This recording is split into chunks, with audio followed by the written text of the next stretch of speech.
2월 5일 주일 새벽 예배 우리 하나님 앞에 드리시겠습니다. 사랑하는 하나님 아버지 감사합니다. 2월의 첫 주 우리에게 허락하여 주시고 또 믿음의 식구들과 함께 하나님 주일의 첫 번째 새벽 예배를 첫 번째 예배인 새벽 예배를 드릴 수 있게 해주셔서 감사합니다. 하나님 주의 말씀이 우리의 입술에 떠나지 않게 해주셔서 감사합니다. 어른에서부터 아이까지 하나님 날마다 시간이 나는 대로 하나님 계속해서 우리가 시간이 날 때마다 성경을 펴고 읽고 묵상하고 나아가는 말씀의 반석 위에 세워진 하나님의 집은 흔들리지 않는다고 하셨는데 우리의 신앙이 말씀 위에 세워지기를 소망하여 우리 모두 다 하나님의 말씀을 읽고 묵상하며 나아가고 있습니다. 사랑하는 하나님, 사랑하는 우리들 교회 모든 성도들의 신앙이 하나님 말씀 위에 세워지게 하여 주시고 그 가정들이 말씀 위에 세워지게 하여 주시고 사랑하는 우리들 교회가 바로 그 말씀 위에 세워진 교회 될 수 있도록 은혜 내려 주옵소서. 오늘 또 하나님의 말씀으로 우리를 인도하실 주님을 기대하고 소망합니다. 우리의 삶을 붙들어 주옵소서. 사랑하는 예수님의 이름으로 감사하며 기도합니다. 아멘. 우리 찬송가 10장 함께 찬양 드리시겠습니다.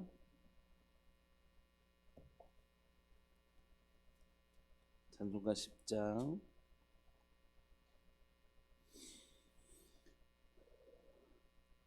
전능왕 오셔서 주 이름 찬송케 하옵소서. 영광과 권능의 성부여 오셔서 우리를 다스려 주옵소서. 강생한 성자여 오셔서 기도를 들으소서.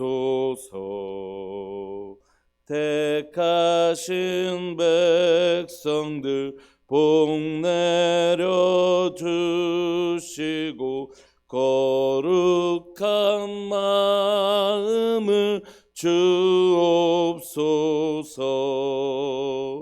위로의 주 성령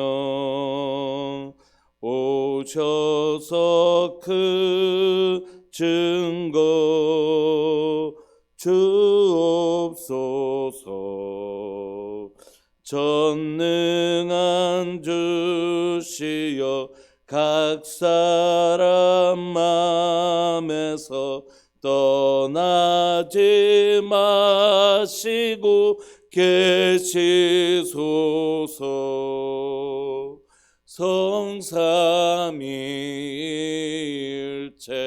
성삼위일체께 한없는 찬송을 드립니다. 존귀한 주님을 영광 중 배웠고 영원히 모시게 하옵소서.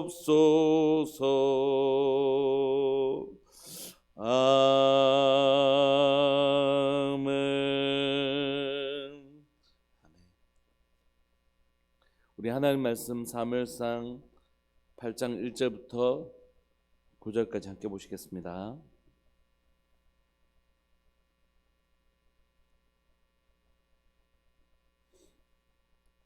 사무엘상 8장 1절부터 9절까지 우리 한 목소리로 읽으시겠습니다. 시작.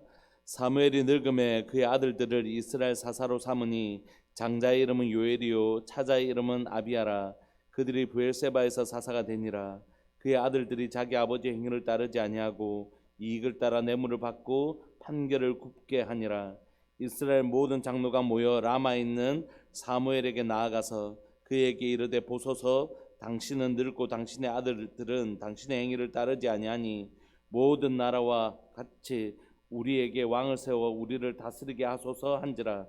우리에게 왕을 주고 우리를 다스리게 하라 했을 때에 사무엘이 그것을 기뻐하지 아니하여 여호와께 기도하며 여호와께서 사무엘에게 이르시되 백성이 내게 한 말을 다 들으라. 이는 그들이 너를 버림이 아니요 나를 버려 자기들의 왕이 되지 못하게 함이니라. 내가 그들을 애굽에서 인도하여 낸 날부터 오늘까지 그들의 모든 행사로 나를 버리고 다른 신들을 섬긴 같이 내게도 그리하는도다. 그러므로 그들의 말을 듣되 너는 그들에게 엄히 경고하고 그들을 다스릴 왕의 제도를 가르치라. 아멘. 오늘 우리가 읽고 있는 사무엘상 8장은 이제 하나님의 언약궤가 돌아온 이후에 새로운 왕정 시대가 시작하기 전에 이 왕정 시대로 넘어가는 그 과정들을 좀 보여주고 있습니다. 사사 시대에서 왕정 시대로 넘어가는데 그 과정들이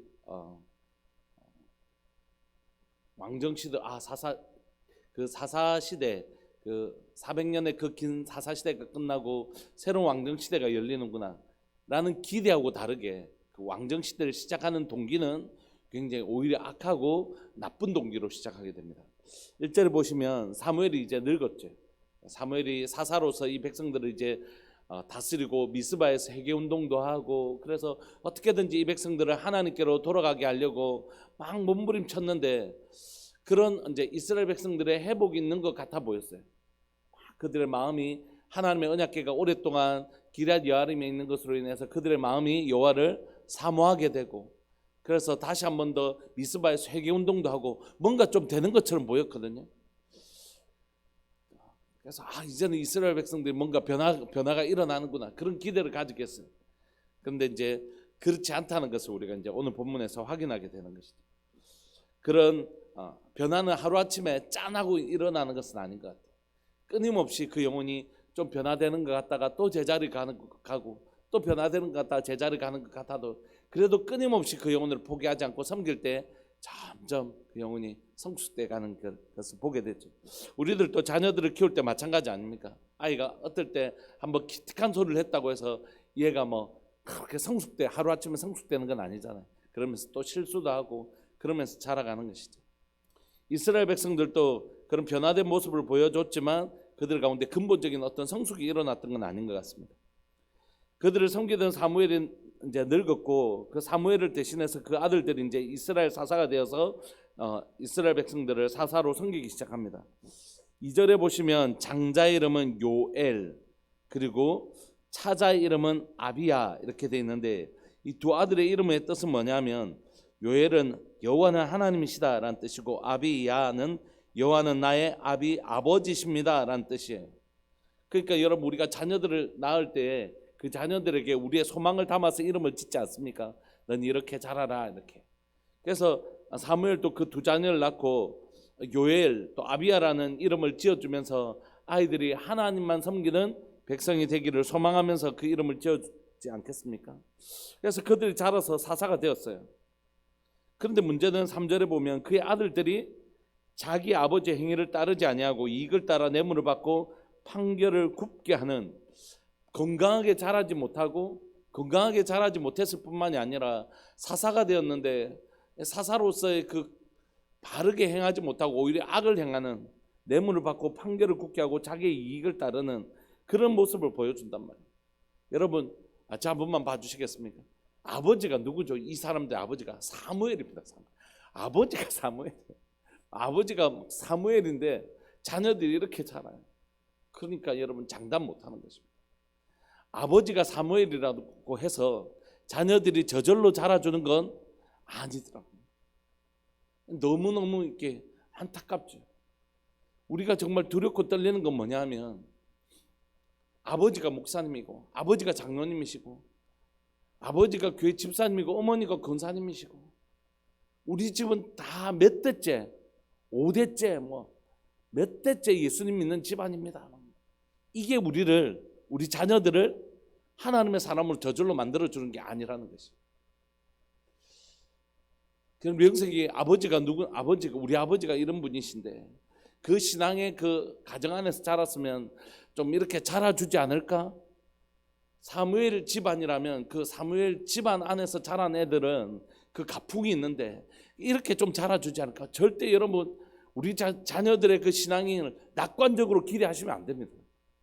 내가 우리 자녀들을 말씀으로 양육해 나가지 애를 쓰지 않으면 우리 자녀들을 향하여 하나님 앞에 기도하고 가정 예배 드리고 신앙으로 가르치고 하나님의 말씀을 묵상하게 하고 기도하는 삶 살게 하고 그 살아계신 하나님 이 아이들이 직접 경험하는 그 삶을 나아가지 않으면 절대 우리 아이들의 신앙을 낙관적으로 생각하시면 안 됩니다. 자라주겠지. 안 자라주면요. 뭐 그럴 수도 있죠. 이런 문제가 아니잖아요. 이 신앙의 문제는 그럴 수 있는 문제가 아니잖아요. 그러니까 우리 자녀들에 대하여 나도 안 믿는 가정에서도 내가 이렇게 자랐는데 믿는 가정에서 우리 아이들은 오죽 잘 자라주겠나. 절대 그렇게 낙관적으로 이해하시면 안 됩니다. 사무엘의 아들들도 이렇게 자라요. 그러니까 사랑하는 여러분, 오늘 우리가 하나님 앞에 또 우리 자녀들 앞에 좋은 부모로, 신앙의 좋은 부모로 자라는 것이 꼭 필요하지만 우리가 이렇게 산다고 해서 우리 자녀들이 저절로 그렇게 살아주는 게 아니라 우리 자녀들을 향한 끊임없이 고민하고 질문하고 기도하고 하나님 앞에 간절히 구하고 아이들에게 거룩한 습관을 새겨주고 이런 노력들이 필요한 것이죠. 어제 이제 오늘이 아버지 기일이신데 어제 이제 아버지 기일로 가족들이 다 모여서 저녁까지 왔다가 집에 오니까 9시가 좀 넘었던 것 같아요. 9시가 넘었는데 우리 가정이 이제 매일 예배를 드리기로 결정을 했으니까 애들은 이제 9시 넘게 왔으니까 차 안에서 이제 피곤해가지고 떡이 돼가지고 이렇게 돼 있는데 우리 안에 이걸 딱 결정하고 나니까 뭐가 좋으냐 하면 올라가는 즉시 화장실만 갔다가 바로 본당에 모여 이렇게 해서 본당에 모여서 어제는 이제 큰애가 예배를 인도하는 날인데 예배를 인도하는 거예요. 이것이 자칫 아이들에게 강요로 이어질 수도 있어요. 그게 이제 조심스러운 측면이 있죠. 그러나 우리가 하나님 앞에서 결단한 것들을 이 아이들이 스스로 예배를 드리게 하는 이 시간들을 통해서 부모로서 장담할 수 없지만 이렇게 예배드리면 무조건 아이들이 잘 자랍니다. 이렇게 장담할 수 없지만 부모로서 우리 아이들에게 하나님을 경험하고 체험하는 삶을 반드시 해줘야 될 책임이 있는 것이죠. 사랑하는 여러분, 내가 사무엘이라고 할지라도 우리 자녀는 장담할 수 없다면 하물며 우리 같은 사람이겠습니까? 그러니까 우리가 우리 자녀들의 신앙에 대해서 지나치게 낙관적으로 생각하지 말고 우리 자녀들을 위해서 기도하고 또 하나님 우리 아이들이 어떻게 하면 바르게 잘 자랄 수 있겠습니까? 라고 고민하는 시간들을 절대 생각하지 않아야지. 이걸 생각하면 장담 못하는 것이. 사랑하는 우리들 교회가 다음 세대들에 대하여 우리가 정말 고민하고 이 아이들을 정말로 어떻게 하면 바른 하나님의 사람들로 키워낼까 고민하고 애쓰는 그런 교회 되기를 소망합니다. 오늘 1절부터 3절까지는 4절부터 9절까지의 배경이 됩니다. 4절 보시면 이스라엘 모든 장로가 모여 라마에 있는 사무엘에게 나갑니다. 그래서 그들에게 자신들의 요구 조건들을 얘기하는데 그 요구 조건이 되는 게 뭐냐면 그 배경이 되는 게 뭐냐면 1절부터 3절까지 5절 그에게 이르되 보소서 당신이 늙어서 우리를 제대로 다스릴 수도 없고 또 당신의 아들들은 당신의 행위를 따르지도 아니하니까 이거 책임이 누구에게 있다고요? 우리가 이렇게 요구하는 이유는 다 당신이 늙었고 당신의 아들들도 지금 엉망으로 이렇게 다스리니까 우리 이렇게 당신들에게 이렇게 요구합니다. 이렇게 얘기하는 이들이 왕을 요구하는 배경이 돼요. 어떻게 하냐면 모든 나라와 같이 우리에게 왕을 세워 우리를 다스리게 해주십시오. 이렇게 얘기하는 것입니다. 그러니까 우리가 이 상황만 딱 보면 책임이 누구에게 있는 것 같죠? 사무엘에게 있고 사무엘의 아들들에게 있는 거예요. 당신의 아들을 좀 그럼 잘 키워가지고 사사로서 우리를 잘 다스렸으면 우리가 이런 요구하지 않을 수 있지 않습니까? 그래서 밖에 환경만 보면 이게 이제 사무엘에게 다 책임이 있는 것 같아요. 근데 하나님 뭘 보시죠? 중심을 보십니다. 그들이 아무리 그렇게 말해봐야 그 말을 하는 동기를 반드시 하나님 살폈어요. 그런데 그들의 말 속에 이게 묻어 나옵니다. 하나님은 모든 나라 가운데 이스라엘을 어떤 나라로 삼으셨죠? 제사장 나라, 특별한 나라로, 다른 나라와 다른 특별한 나라로 삼으셨단 말이에요. 누가 다스리시느냐? 하나님이 왕이 되셔서 다스리시는 세상 나라와 다른 인간 왕이 다스리는 나라가 아니라 하나님의 왕이 되어서 다스리시는 다른 나라와 다른 특별한 나라로 삼으셨단 말이에요. 근데 그런 이스라엘이 어떤 나라가 되고 싶다고 얘기하는 것이죠? 모든 나라와 같이 우리가 되고 싶습니다. 여러분, 그리스도인들은 교회 다니다가 이런 얘기 하세요. 세상 사람들 다 이렇게 하는데 우리만 뭐 못하게 하고 이렇게. 우리 아이들을 키우면서 아이들이 그럴 때가 있어요. 엄마, 딴 애들 다 해요. 엄마 아빠가 목사라고 해서 우리가 얼마나 힘들고 불편한 게 많은지 모르겠어요. 다른 아이들은 다 이것도 하고 저것도 다 하는데 우리 집은 이것도 못하게 하고 저것도 못하게 하고 막 이렇게 해요. 얼마나 힘든지. 목사의 딸로 태어나서, 목사의 자녀로 태어나서 아빠가 목사님이지 내가 목사님은 아니잖아요. 내가 얼마나 목사님의 딸로서 우리가 불편하고 힘든 게 많은지 모르겠어요. 이렇게 얘기할 때가 있단 말이에요. 제가 얼마 전에 이찬수 목사님 설교를 들었는데, 이찬수 목사님 자녀들 이제 커서 장성한 아이들이 그 얘기를 했대요. 식사 시간에 모여서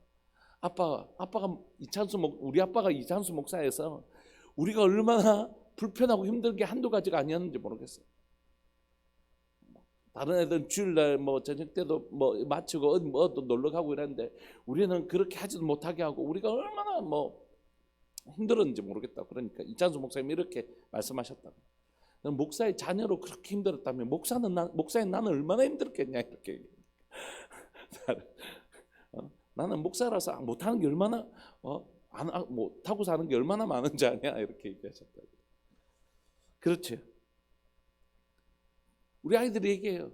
세상 사람들은 다 이렇게 사는데 나는 이렇게 살아서 불편하다. 난 너무 힘들었다고 이렇게 얘기해요. 근데 그 얘기를 하고 나서 이찬수 목사님이 이렇게 얘기하시는데 자네 너무너무 위로가 됐어요.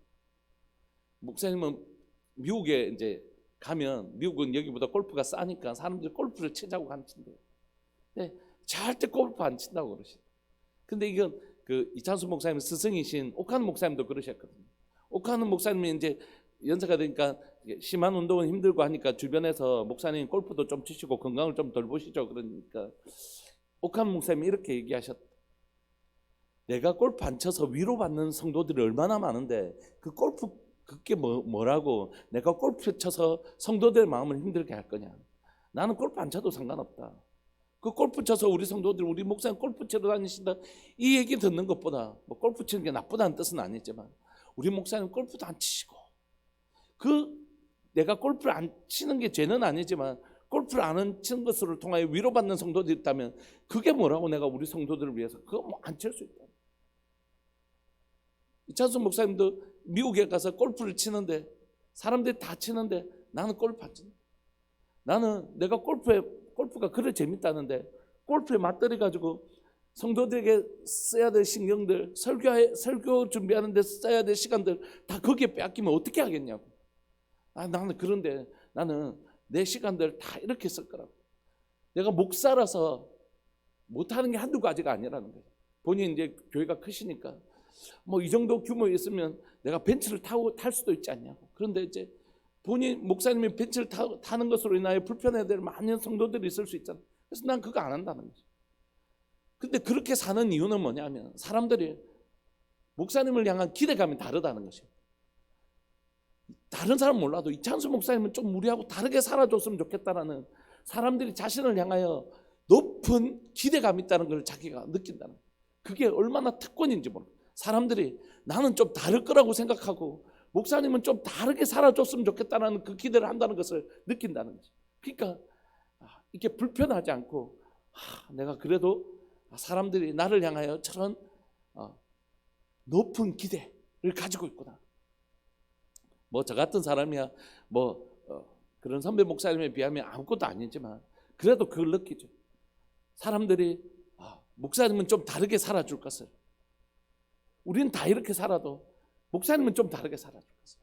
어제 저희 가족들이 이제 식사하고 커피숍에서 이렇게 아주 조용하고 좋은 커피숍에서 다 같이 커피를 마시는데 어제 갑자기 안 믿는 우리 자형들이 저를 향하여 엄청난 질문을 하시는 거예요. 그동안 교회나 성경이나 뭐 이렇게 의문을 가지고 있었던 것들에 대하여 뭐 엄청난 열띤 질문을 하시더라고요. 제가 너무 좋은 거예요. 그 질문들을 대답하면서 복음을 전하게 되었는데, 그 이야기 속에는 뭐냐면 예수님 믿는 사람들은 좀 달라야지 우리가 저 사람 뭔가 다르네 하고 예수를 믿을 것 아니냐. 그런데 우리 자형들 친구분들 중에서도 장로님들도 계시고 하는데 내가 보니까 그 다 헛방이더라는 것이. 하루 이틀 알아온 사람들이 아닌데 그 속에 있는 허풍들이나 진실함이 없이 그 다 헛풍이더라는 것이. 그러면서 무슨 얘기를 해주시냐면, 그래서 그리스도인들 보니까 저거 가짜인 것 같은데 이런 생각이 들더라는 거죠. 그래서 제가 이제 그 부분들을 막 설명하기도 하고 부족한 것들을 겸손하게 인정하기도 하고 이렇게 이제 하면서 우리 자형이 이런 얘기를 해주셨어요.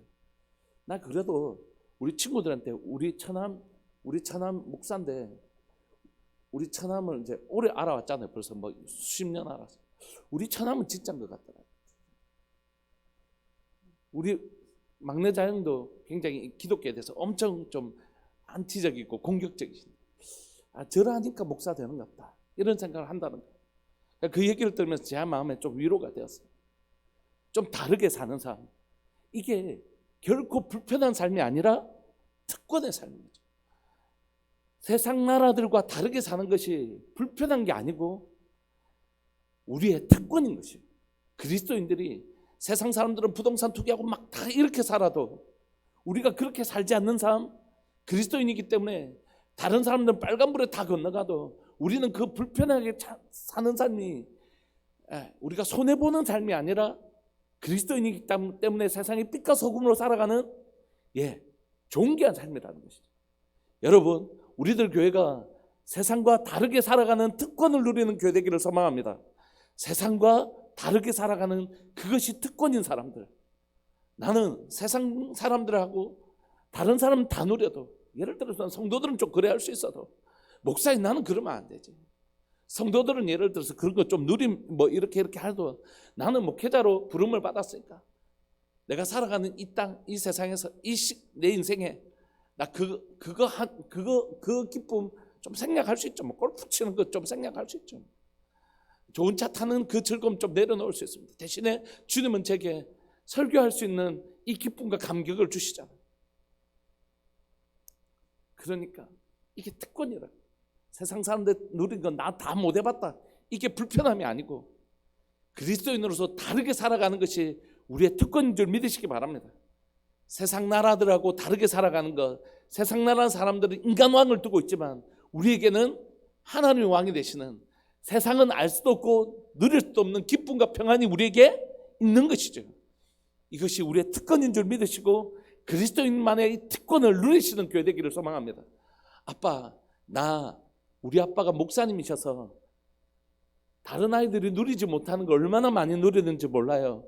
이렇게 우리 아이들이 고백하는 날까지, 아빠, 내가 태어나 보니 우리 아빠가 목사님이셔서 다른 아이들은 누리지 못했던 우리 가족에서 예배를 드릴 때에 하나님이 막 임하시는 그런 특별한 경험들, 아빠가 사람들 기도해 줄 때 막 낫는 것을 보게 되고, 우리의 문제들이 하나님께서 막 만져주시고 치료해 주시는, 하나님을 믿지 않는 세상 사람들은 누리지 못하는 것들을 우리가 얼마나 많이 누렸는지 모르겠어요. 아빠, 나는 목사님의 딸로 태어난 게 내게 얼마나 특권인지 모르겠어요. 이렇게 되도록 우리 아이들을 하나님을 체험하는 삶 우리가 꼭 살아내게 해주고 싶습니다. 우리 성도들에게도, 목사님, 우리가 예수님 믿고 하나님의 자녀된 거, 이 진짜 살면서 너무 특권이다, 그죠? 세상 사람들 누리지 못하는 거 우리 진짜 많이 누리고 살잖아요.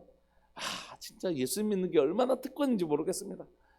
이렇게 고백되어지는, 세상과 다르게 살아가는 것이 특권인 것을 누리는 우리들 교회 모든 성도들 되시기를 간절히 바라고 소망합니다. 얼마나 놀라운 특권인지 모르겠어요.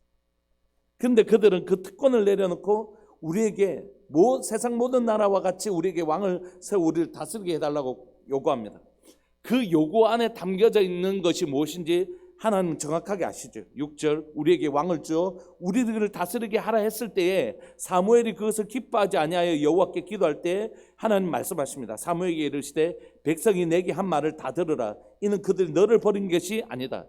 이제 사무엘 니도 늙었으니까 이제 사사하지 말고 우리를 다스리는 왕을 세워달라고 하는 건 사무엘 니를 버린 게 아니라는 것이에요.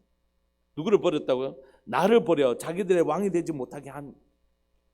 여러분 신명기에 보면 하나님께서 왕정제도를 미리 말씀하세요. 왕정제도를 할 것을 말씀하십니다. 그러니까 하나님께서 왕정제도 자체를 부정하는 게 아니에요. 그 왕정제도를 해달라고 하는 백성들의 중심에 대해서 하나님께서 지금 이게 너무 잘못된 것이라고 말씀하시는 거죠.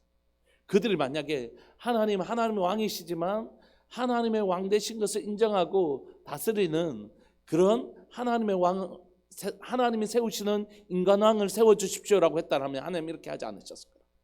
그들이 원한 건 뭐죠? 세상 나라들처럼 왕을 세워달라는 것입니다. 여러분 그들은 왜 세상 나라들은 다 왕이 있었잖아요. 근데 그 왕처럼 우리에게도 왕을 세워달라고 했을까요? 그 근본 동기는 뭐였을까요? 8절 그 우상숭배라는 것이. 이들이 왕정제도 자체를 하나님 부인하는 것이 아니라 그들이 왕을 요구하는 그 마음의 중심의 동기가 뭐냐면 우상숭배였다는 것이.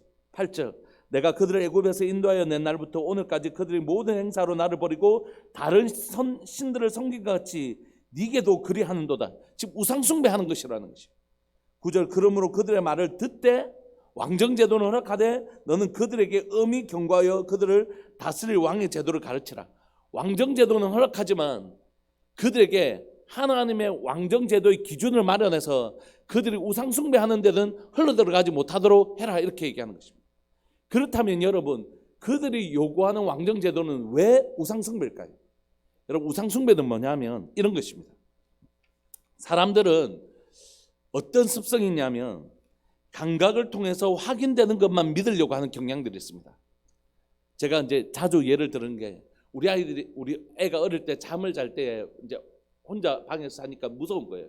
그러니까 아빠 손 잡아줘 이렇게 하죠. 그럼 손을 잡아보면 감각이 느껴지잖아요. 그러니까 아빠가 있다라고 느끼면 이제 편안하게 자는 것입니다. 근데 이 감각이 손을 탁 놓아서 안 느껴지잖아요. 그럼 이 아이는 어떻게 한다고요? 없다라고 믿는다는 거죠. 아빠 어디 갔지? 이렇게. 그러니까 여러분 사람들은 다 그래요. 어린 아이들만 그런 것이 아니라 사람은 감각을 통해서 확인되는 것만 믿으려고 한다는 거죠. 그래서 예수님 안 믿는 사람들에게 복음 전할 때 제일 많이 듣는 얘기가 뭐냐? 내가 보면 믿을게. 보면 시각적으로 확인하면 믿겠다는 것이에요. 사람들은 다 감각적으로 확인되는 것만 믿으려고 하는 경향이 있습니다. 그래서 눈에 보이지 않는 하나님보다 뭐가 내게 더 믿음을 주냐면 눈에 보이는 통장 잔고가 훨씬 더 믿음을 우리에게 주는 것이. 막 든든한 것이에요. 눈에 보이지 않는 하나님보다 눈에 보이지 않는 그래도 이 정도 되면 내 노후 걱정 안 해도 되겠네 라고 감각적으로 확인되는 것들을 사람들은 훨씬 더 믿고 신뢰를 가지려고 하는 경향들이 있다는 거예요.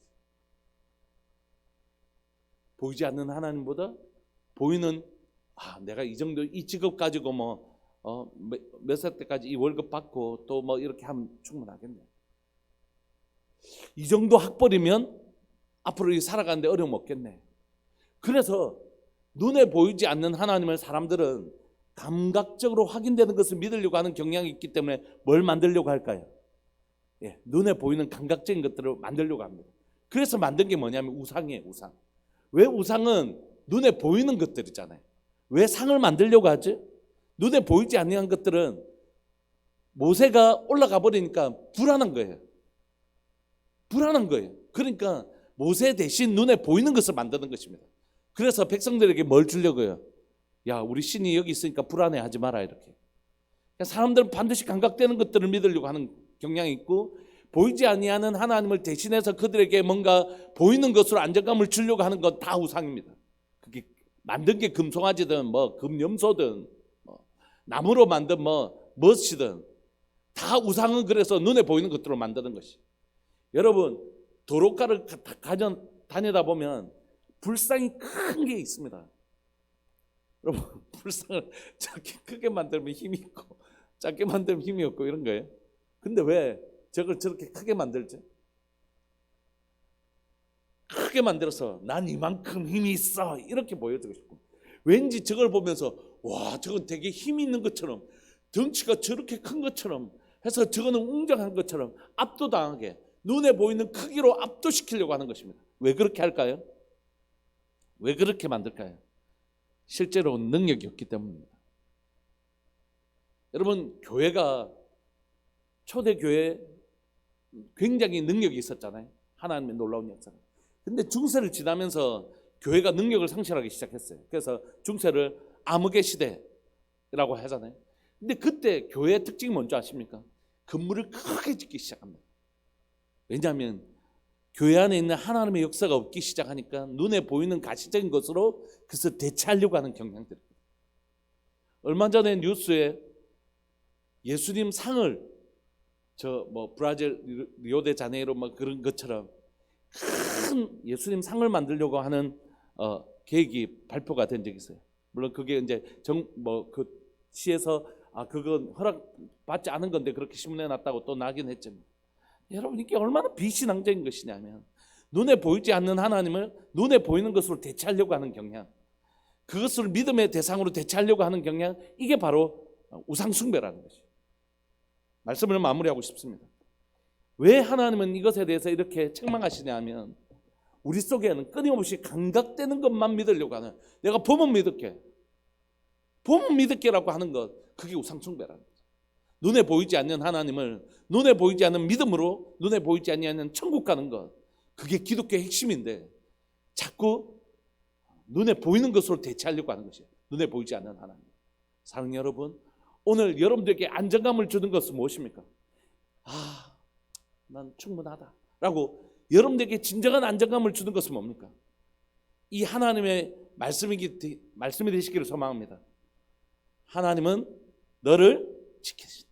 보이지 아니하는 하나님, 그분이 나를 지키신다. 천지를 창조하신 하나님 나를 지키신다는 그 하나님, 그리고 그 하나님의 약속의 말씀이 내 삶의 안정감이 되는 진짜 하나님을 신뢰하는 사람, 우리가 그 믿음 가진 교회 되기를 소망합니다. 이 시간 우리 통성으로 한번 기도하실까요? 두 가지 기도하고 싶은데, 하나는 하나님, 내가 목사라고 해서 우리 자녀들이 저절로 하나님의 자녀가 되어주는 것 아니고, 내가 좋은 장로님, 또 좋은 집사님, 좋은 권사님이라고 해서 우리 자녀들이 저절로 커주는 것 아닌 것처럼, 하나님, 내가 우리 아이들 정말 복음으로 바르게 자라게 해주고 싶습니다. 내가 사무엘이 아니어도 우리 자녀들 진짜 정말 하나님의 사람으로 키우고 싶습니다.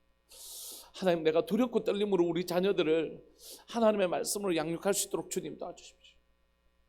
그렇게 우리 자녀들을 위해서 한 번만 꼭 기도해 주시고, 두 번째는 하나님, 우리가 눈에 보이는 것으로 나의 안정감을 삼으려고 하는 우상숭배가 우리 가운데 끊어지게 하여 주시고, 눈에 보이지 않지만 분명히 살아계신 천지를 창조하신 하나님, 그분을 믿는 믿음 가지고 우리가 살아갈 수 있도록 주님, 우리 안에 있는 모든 우상들을 끊어내고 하나님 한 분만이 나의 안정감 되시는 그 참된 믿음 가지고 살 수 있도록 주님 도와주십시오. 우리 이 두 가지 기도 제목 가지고 이 시간 우리 함께 기도하면서 나갑시다. 기도하시겠습니다. 주여, 살아계신 하나님 아버지, 역사하시는 하나님 감사합니다. 오늘도 하나님께서 이 새벽에 우리에게 귀하고 복된 말씀 들려주셔서 감사합니다. 하나님, 우리 자녀들은 내가 신경 쓰지 않아도 내가 목사니까, 그리고 교회에서 늘 사니까, 집도 교회니까 저절로 아이들이 신앙의 사람으로 자라줄 것이라고 착각하지 않게 해주시고, 지금 그래도 큐티하니까, 그래도 예배드리고 성경 읽고 하니까 이 아이들이 말씀대로 자라줄 거야 라고 생각하지 않게 하여 주시고, 하나님, 우리 아이들이 살아계신 하나님 경험하게 하여 주시고, 하나님 살아계셔서 역사하시는 하나님 경험하게 하여 주시고, 하나님을 체험하게 하여 주옵소서. 하나님, 이 아이들이 목사의 자녀로 태어나서 하나님을 아버지 어머니를 통하여 만나지만 결국 이 아이들 스스로가 하나님을 만날 수 있도록 주님 도와주옵소서.